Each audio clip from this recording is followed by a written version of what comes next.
Welcome to On the Edge with April Mahoney Brains. Here, this is the spot where the conversations are pointed, the guests are sharp, and the responses are never dull. Did you bring your thinking caps?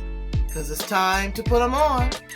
Because the conversation starts now.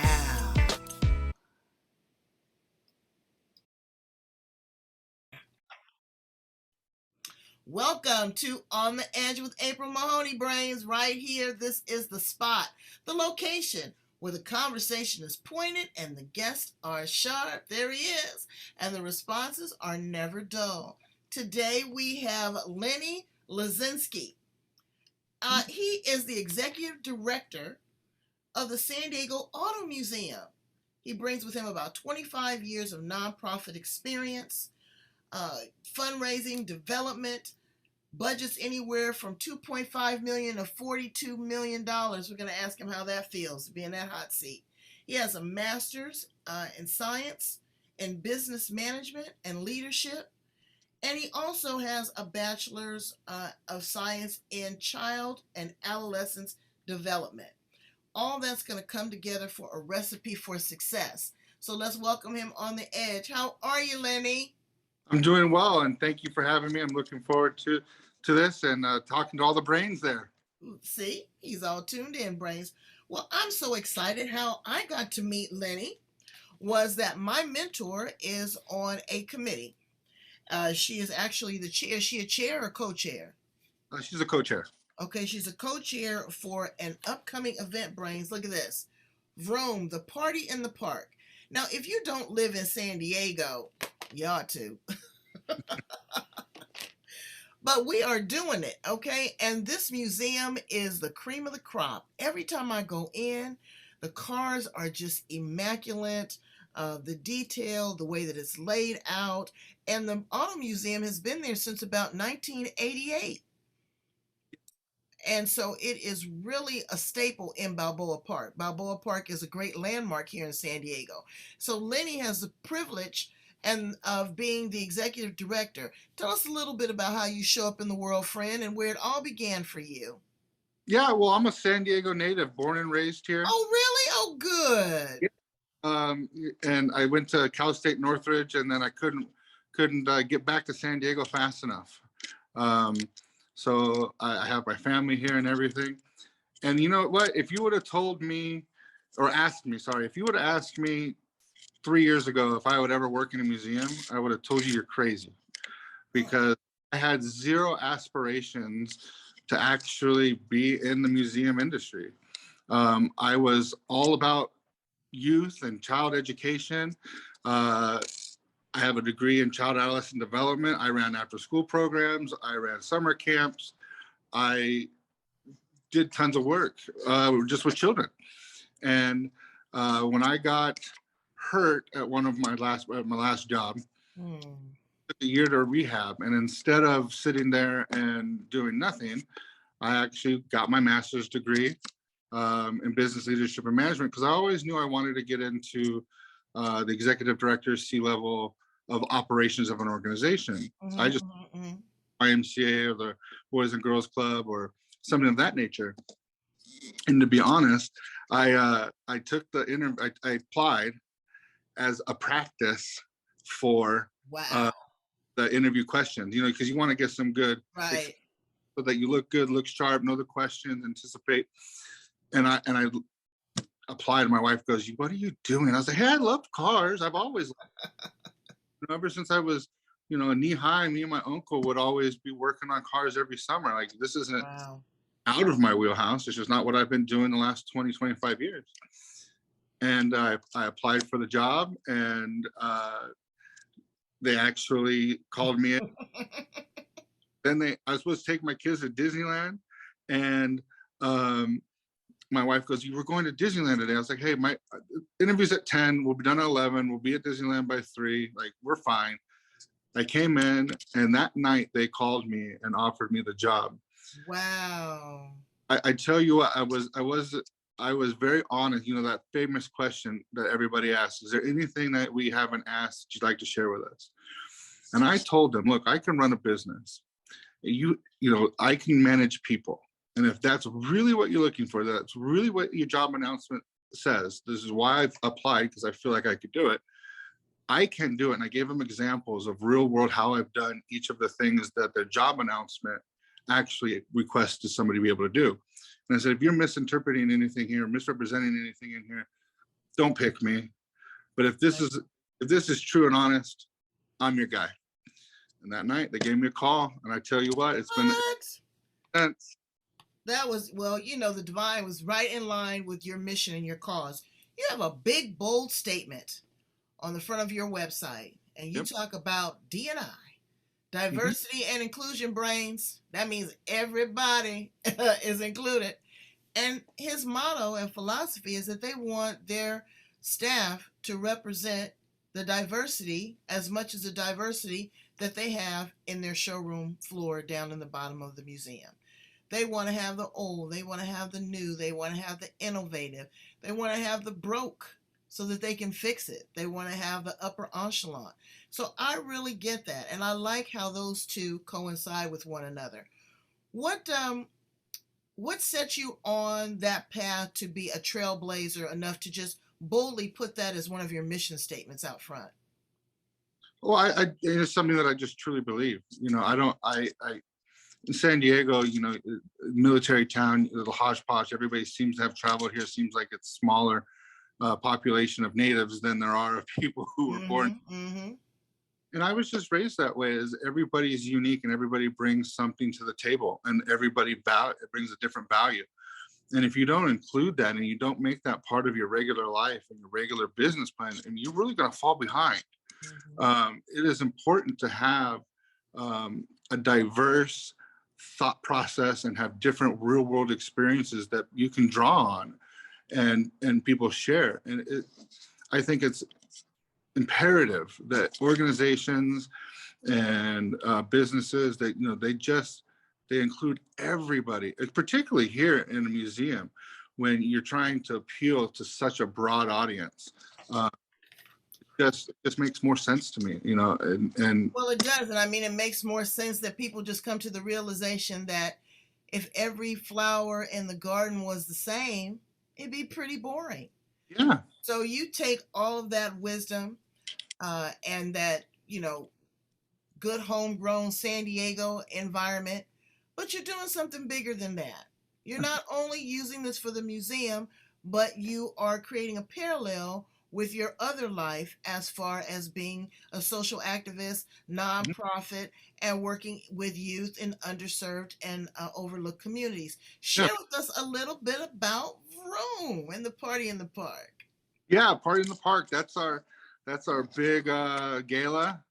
Rena would tell me, don't call it a gala, it's the Party in the Park. Yeah. But most people will correlate it to a gala. I've been a part of big galas before in the past, and when we kind of thought to do this, of course, once we got the co-chairs, we knew we could make it possible. But we had last year 500 people participate. We raised $750,000 that night. And that money that we raise helps us deliver and impact the community, our mission, and helping at-risk youth in the community, so that at-risk youth are defined by us by living at or below the poverty line. And what we want to do is give them resources and skills that they can create a career out of. I mean, everybody, well, I shouldn't say everybody, nobody really thinks about it, but car painters, a good one, is making $200,000 a year. Oh, and don't let it be a lowrider or you're or getting a classic car, please. Yeah, and mechanics are $150,000 probably to start. I mean, these are very lucrative businesses, and education as a whole has really pushed towards college as that success, but not everybody's 4-year bound. Right, absolutely. And there's trades that really, are the backbone of our community. And look, we're all connected by a car. Transportation, we're all connected that way. And as I was sitting talking with people, I was like, man, we have so many connections that it's a shame we don't use these connections to benefit other than ourselves. Right. And I was like, oh my gosh, we've got San Diego High School down the street. We're working with some interns, and we just started snowballing it, and it just became this great program that we've launched that gives at-risk youth an opportunity to experience. So we take 10 months while they're in school, and we do different experiences. We might take them to the La Jolla Concourse. We took a few kids down there. They had never put on a jacket or a tie. And here we are taking them to a concourse. They're learning that. They're also getting to see the cars. We take them to different race tracks. They can see how the races work. They go to different dealerships. They get to see the ins and outs of business. And if we spark something in them, then we can give them a mentor in that field and allow them to learn and grow. And when they graduate high school, they're going to have a portfolio of individuals that they can call upon. Absolutely. In the work environment. I mean, it's just. I had the opportunity to be in the meeting with you, and I really found it fascinating how you take it even a step further. You go from cradle to grave. You take these young people into dealerships, how to finance, how to repair the vehicles. And I mean, we're talking state-of-the-art vehicles. You're going to be transforming or partnering with one of the local high schools to use their workshop facility. So you are really, really planting your feet, or should I say your wheels. You're putting the rubber to the road, right? Absolutely. That's what we're doing. And, that's, again, I think it's, God intervened here. He said, look, you've got all this passion, this skill set working with youth. You've done a lot with at-risk youth. It's time to take this somewhere else. Right. And I tell you what, I race to work, and I'm slow to leave. Every day I'm excited to be here because I know the work that we're doing isn't I mean, we have a cool museum. You said it yourself, come in here, it's exciting. We've got some cool stuff. It's really cool. It's really cool. It's more than a place to have cool cars. I mean, we're really going to change lives, impact lives, and really make a big difference. And this program, while it's on, it's in infant stages now, I really believe this is going to be a national program. I really believe that other museums and other entities are going to see what we're doing and want to copy it.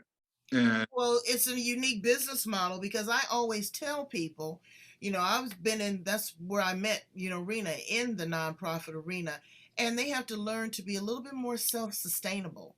The days of the endowments and the big time donations and sponsorships, they're dwindling down. So you're going to have to be able to, get that ignition going and get a spark in. But I tell you who was the spark plug of this one, the Manchesters. Doug Manchester of the Manchester family. Y'all know him, Big Doug down Hyatt. Oh, yes. Is he the featured sponsor, underwriter? I don't know how you would. He's our honoree. Okay. So part of what we do with our event here is that we honor local philanthropists or people that are into the car industry and what they've done. So our first year was the Hohens, and then this year will be the Doug Manchester. And Doug Manchester is so philanthropic. I think that people don't really understand, how kind his heart really is at times. And it really is an honor to have him a part of our organization. I mean, the guy's just brilliant. So. Well, I know. And, he's smart. He's a brain. I love that. And again, sharing that wisdom with people. You want to be a dream catcher, not a dream crusher. So Lenny, let's ask some fun questions about you that people probably don't know. Okay. If you were a car, what kind of car would you be and why? Ooh, that's a great question. I think I'd go back to that 64 Impala. Really? And it was my first car, so I'm going to say that that's the car that I would be. And the reason I would choose that car is it can be a family car. It can be a show car with a lowrider. It could be a race car. So it can be a chameleon itself. And I really feel that that's kind of, adapt to the environment that it's in. And a Swiss utility vehicle, basically, Swiss Army knife. So. Well, not me. I'd like to be like a 1972 Corvette. Long, sleek, slick, and quick. There you go. If you had 3 wishes, what would they be? I would for society's health, mental. Oh, yes, please. Um, I would wish that you know people be open, kind of go old school. I believe we used to be more apt to listen to individuals' differences and value their differences. So people value differences rather than see them as a negative. I'd wish for that. Mhm. And then third, I would just wish that everybody would come to the museum and support us. That is super cool. I love that. What are 3 things that you can't live without? My wife, my kids, and my vacations. See, Brains, he didn't include his car. That's good. What would you tell a 25-year-old Lenny Leszczynski? Go through the doors that are opened. You know, people they have these opportunities and they take, a lot of times they overlook them. They think like, oh, I shouldn't do that, and they underestimate it. If the door gets open, go through it. See what's on the other side. Just like you did when you went on that interview. You Yeah, shocked yourself. yeah. But it took a long time to learn that, and I would tell my 25-year-old self, do it. You know, I feel like I've missed some opportunities along the way. Granted, that got me to where I am today, but yeah, if you have the opportunities, go take advantage. Okay. And what would you pour into a youth right now that just kind of really is lost and, they're looking for a hand up and sometimes a handout? What would you say to them? I'm here for you. Oh, You know, and people need to hear that. I'm here for you. You're a great person. Let me know how I can help. Because if you try to force something on somebody, they're gonna resist it. But if you just say, I'm here, and when you're ready, I'm ready. well, we're ready to embrace love and a fast car. Brains, I'm going to show it to you. Again, this is the Party in the Park. Now, I don't know, but we're doing real good in selling those tables, but there is still an opportunity to be a part. We are looking for amazing gift items for the silent auction and the live auction. You can sponsor tote bags, water bottles, you can underwrite things. You can come to the museum and check it out. Matter of fact, I've got 2 tickets. And for one of my brains that responds to this with a like, love, or share, I'm going to give you those 2 tickets. Now, look, you got to be here in San Diego because I'm not going to send a car for you. But this is going to be September the 8th. All the information is right here. I'm going to put it down at the bottom. I want you to go and check it out. Take your kids, take your grandma, take your girlfriend. There's something for everybody there. It is beautiful. Lenny, thank you so much. I really appreciate your heart, your passion, your drive, and what you do as a staple in the community and in the world of philanthropic works. Thank you so much. Well, I appreciate it, and I'm gonna be a brain follower now. All right. Okay. Brains, get it together. Get a ticket or donate something. You guys know where to find me. I will come and get it. And I want something really nice because this is going to be, it's going to be persnickety. You want to be represented in the best kind of way. All right. Thank you so much, Lenny. I'll talk to you again soon, friend. All right. Thank you. All right.